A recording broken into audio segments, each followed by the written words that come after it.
E aí, pessoal, muito bom dia para vocês, gente. Hoje, quarta-feira, que alegria estar aqui falando com vocês nessa manhã. Então, muito bom dia para você. Você que é católico, você que é de outras religiões está aqui também, seja muito bem-vindo, porque aqui nesse nosso encontro diário Jovens com Deus, nós realizamos a leitura do Evangelho, fazemos uma leitura da Bíblia para começarmos assim o nosso dia muito bem orientados, com um rumo na vida, que é o que a juventude precisa, é o que todos nós precisamos, né? Irmos aqui do campo, nós que somos do agro, irmos do campo para o céu. Vamos lembrar que essa nossa passagem na Terra é uma passagem extremamente curta, gente, extremamente curta. Temos aí, né, eu que sou veterinária e sou bióloga também, olha aí o tempo de existência do universo, há milhões e bilhões de anos aí, tudo criado, e a nossa passagem aqui é muito pequenininha, então temos uma fração de tempo para passar nessa terra e que ela seja muito bem vivida e que cumpramos assim o propósito de Deus na nossa vida enquanto a gente está aqui. Tenho o privilégio de estar nessa terra, hoje acordando mais um dia com alegria, com saúde, agradecendo pela nossa vida, pela nossa família. E falando em família, hoje é um dia muito especial também, porque hoje é o dia da padroeira das mães, que é o dia de Santa Mônica, que é a mãe de Santo Agostinho. Então, se você, mãe, se você que está aí lutando, intercedendo pela sua família, muitas das vezes fica cansada, né? Fica triste, exausta, porque a gente sabe que não é fácil, mas hoje é dia de Santa Mônica. Santa Mônica passou 17 anos rezando pela conversão do seu filho, que depois se tornou doutor da igreja Santo Agostinho. Então ela é um exemplo aí, né, de perseverança, de fé, de paciência, que ela rezou tantos anos pela conversão da sua família e graças a Deus teve êxito, né, que foi a conversão de Santo Agostinho, que tinha uma vida totalmente pervertida, mas por 17 anos aquela mãe ficou rezando pelo filho. Talvez você tenha aí a sua mãe que vive rezando por você, né, tem você que vive rezando pelos seus filhos, pela sua família, então que a gente possa não desistir e valorizar também, né, quem vive aí de joelhos dobrados, né, com calos nos joelhos, rezando pela conversão da família. Então, que a exemplo de Santa Mônica, possamos, né, estar aí sempre intercedendo, entregando a Deus a nossa família, porque é o bem maior que a gente tem. Então, pessoal, hoje o nosso evangelho é a continuação do evangelho de ontem, que é o evangelho de São Mateus, capítulo 23, dos versículos 27 ao 32.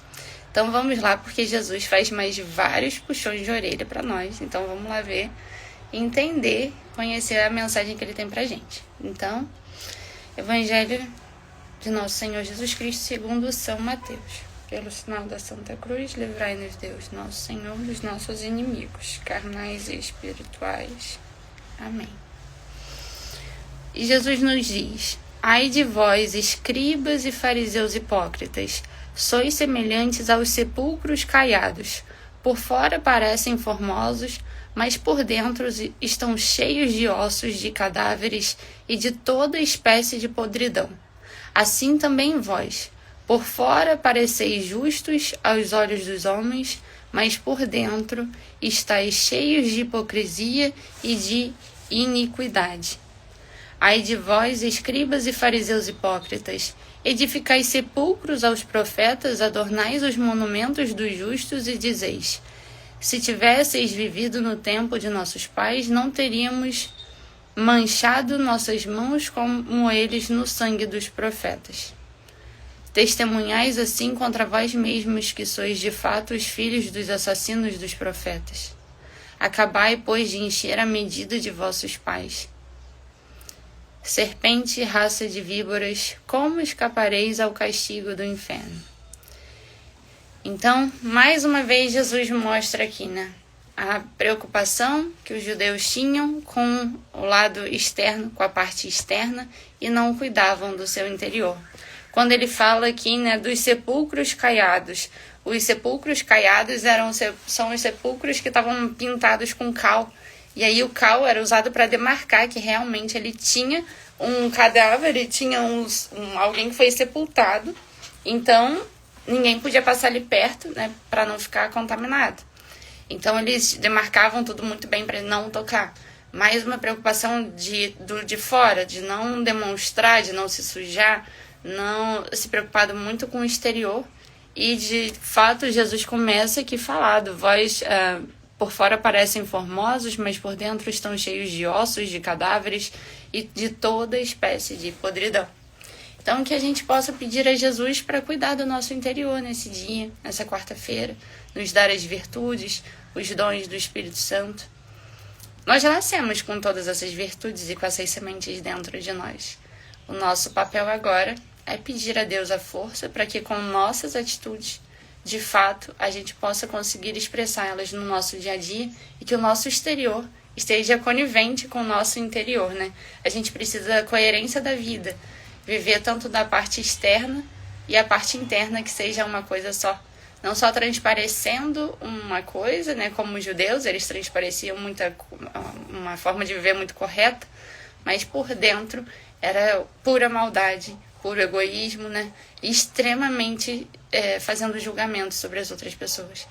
Então, que a gente possa estar cuidando e pedindo a Deus para cuidar do nosso interior, mas sem julgar o irmão que não está no mesmo caminho. Essa é uma atenção que a gente precisa ter, que é isso que Jesus condena também. A gente não pode julgar, a gente não pode fazer fofoca. O que a gente precisa fazer quando vê um irmão que não está no caminho, a gente precisa rezar por ele e deixar que Deus realmente venha transformar e fazer essa transformação do interior.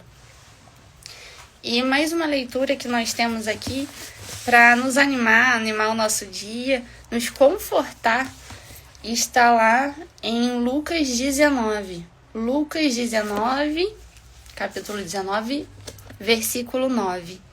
Disse-lhe Jesus: hoje entrou a salvação nesta casa, porquanto também este é filho de Abraão, pois o Filho do Homem veio procurar e salvar o que estava perdido.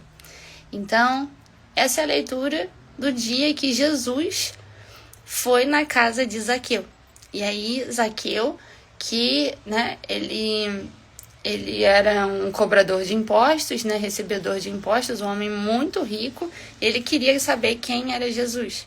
E socialmente, né, Zaqueu ele não era bem visto, porque ele era um cobrador de impostos. Mas Jesus visita cada um deles e Zaqueu tinha fé, ele queria conhecer Jesus, ressarcir tudo que ele havia roubado, tudo que não era dele. E como Zaqueu, né, que é um pecador, que nós também possamos, né, nos abrir para a graça de Deus, termos fé, acreditar no seu amor por nós e acreditar também que apesar dos nossos muitos pecados, dos nossos muitos erros, Jesus é o Filho do Homem que veio procurar e salvar o que estava perdido. Então você, jovem, se sente perdido, tenha certeza que o caminho é Jesus e Ele te espera de braços abertos, porque Ele veio para salvar aquele que estava perdido. Então que possamos assim começar o nosso dia, agradecendo e pedindo a Deus para nos abençoar, nos salvar, e Ele é o nosso caminho, a verdade e a vida. Que Deus abençoe cada um de vocês. Muito obrigada por todos que estão aqui. Muito obrigada, Tiago. Bom dia. Muito obrigada a todos que estão aqui, viu? Que Deus abençoe a vida de cada um de vocês. Bom dia e até amanhã, 6:30 da manhã, se Deus quiser. Fiquem com Deus.